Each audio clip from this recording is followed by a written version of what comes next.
বিদায়ী বছরের ২৪ অক্টোবর রাতে বগিলাইনচ্যুত হওয়ার ঘটনায় যখন ট্রেনের শিডিউল তছনছ, তখন কমলাপুর রেল স্টেশনের বহির্গমন পথের ডিসপ্লেতে ভেসে ওঠে আওয়ামী লীগ জিন্দাবাদ লেখা।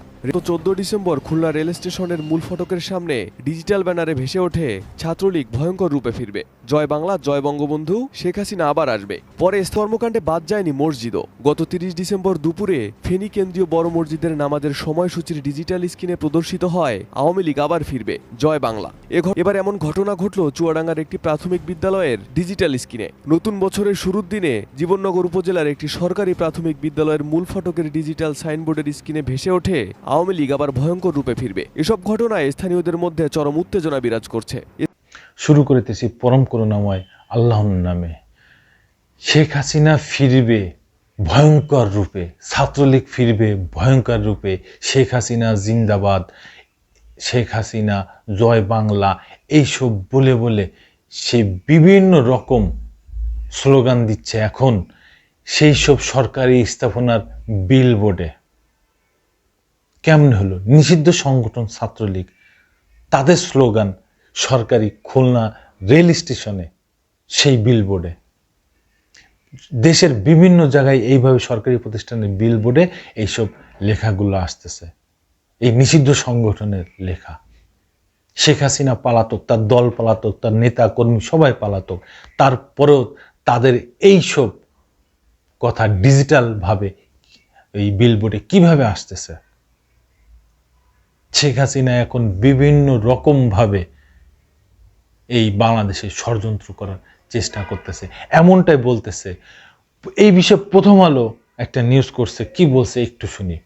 ছাত্রলীগ আবার ভয়ঙ্কর রূপে ফিরবে, জয় বাংলা, জয় বঙ্গবন্ধু, শেখ হাসিনা আবার আসবে, এমন একটি লেখা খুলনা রেল স্টেশন ডিজিটাল বিলবোর্ডের স্ক্রলিংয়ে ভেসে ওঠে। গতকাল শনিবার সন্ধ্যা থেকে লেখাটি কিছু সময় বিলবোর্ডে থাকে। এই ঘটনা জানাজানি হওয়ার পর সন্ধ্যা ৭টার দিকে স্থানীয় লোকজন রেল স্টেশন অবরোধ করে। এই ঘটনার সঙ্গে জড়িত অভিযোগ আসলাম হোসেন নামে রেলওয়ের এক অপারেটরকে আটক করে পুলিশ। পরে রাত ১০টার দিকে পরিস্থিতি স্বাভাবিক হয়।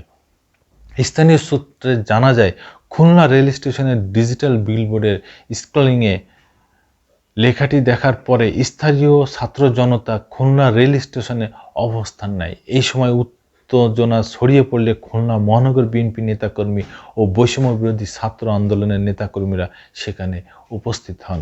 এই সময় ওই ঘটনার সঙ্গে জড়িত সন্দেহে আসলাম হোসেনকে আটক করে পুলিশে। খুলনা রেলওয়ে থানা পুলিশের ভারপ্রাপ্ত কর্মকর্তা ওসি ফেরদৌস আলম খান বলেন, খবরটি ছড়িয়ে পড়ার পরপরই স্থানীয় ছাত্র জনতা স্টেশন মাস্টারের কার্যালয়ের সামনে অবরোধ করে রাখেন। পরে তারা আসলাম হোসেনকে আটক করে পুলিশের কাছে তুলে দিয়েছেন, তার বিরুদ্ধে আইনানুগ ব্যবস্থা নেওয়া হবে। এই সম্পর্কে আজ রোববার সকালে খুলনা রেলওয়ে স্টেশনের মাস্টার মাসুদরা জানান, ডিজিটাল বিলবোর্ড একটি প্রতিষ্ঠানের কাছে তৈরি করতে দেওয়া হয়েছিল। প্রতিষ্ঠানটি এখন রেলের কাছে বিলবোর্ড হস্তান্তর করেনি।